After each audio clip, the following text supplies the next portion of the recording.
Welcome back to the Xuan character reviews. This time it's the turn for Tsukikage Arashi from the original 5. I've read many compared these characters designed to Freeman from Garou Mark of the Wolves, Remy from Street Fighter 3 and Basara from Samurai Shodown, and I agree he has very much from all of them, but he also has his own elements. Arashi is supposed to be a sort of a mutant, affected by radiation and mentally very unstable. Does his design represent this? Well, sort of. His skin went pale green, he started hating wearing shirts, and he has a slightly hunchback posture. Otherwise, the moves of the model doesn't reflect much of this. I like the way his face in the artwork is so haggard and broken, but in-game it looks pretty normal. The voice, however, it's truly insane and sort of goes right with the character's moves and animations. His design is pretty basic: a slender body, some sort of clawed gloves, held by bands and locks can't be missing, a pair of green pants, a bunch of belts and shit, and the shoes. Visually it's, again, a very simple design and the color palette reflects this pretty right. Basically, he is completely green.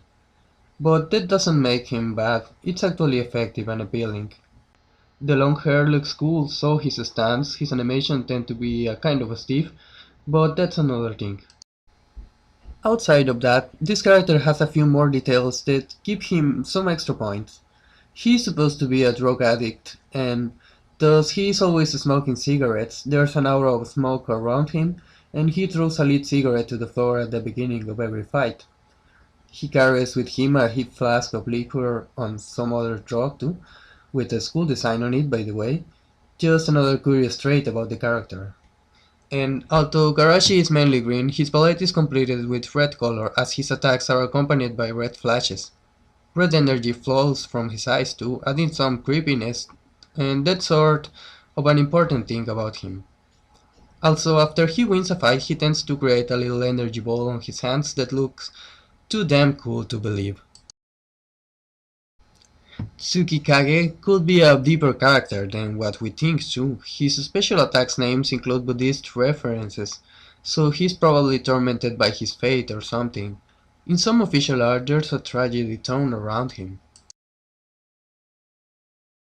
His alternate costume, on the other hand, is probably influenced by characters like Chrysalis from KOF 99 or Kuro from Project Justice.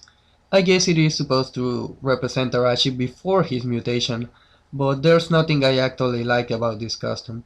It's very generic, filled with those bands on his arms and pants, just like I said before, very uninspired. The only interesting part could be his gloves, that are different from the regular ones, but there's still nothing to say about it. Also, his back presents a moon design, very reminding of Iori Yagami. As for the personality, Tsukikage goes more by the generic psycho guy persona, unlike SNK's more memorable Freeman, who transmitted a kind of painful anxiety and had some sort of weird and cool sense of humor and irony.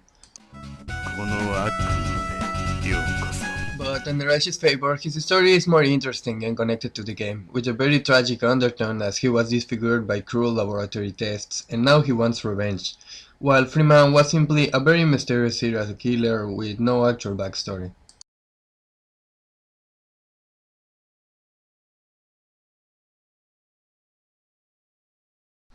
As for his gameplay, Arashi is basically a Freeman 2.0.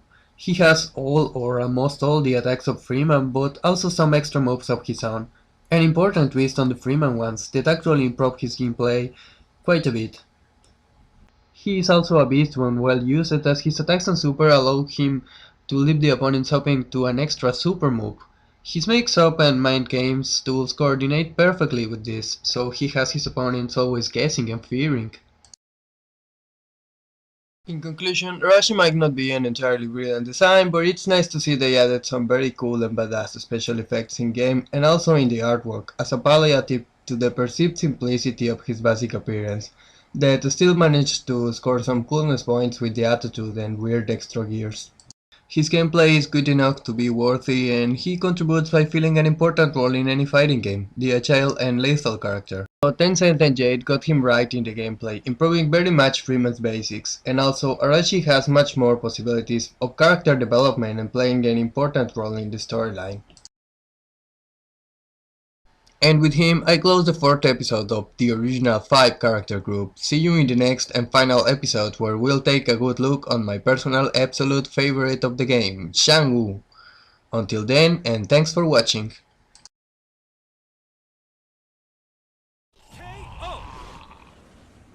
Winner!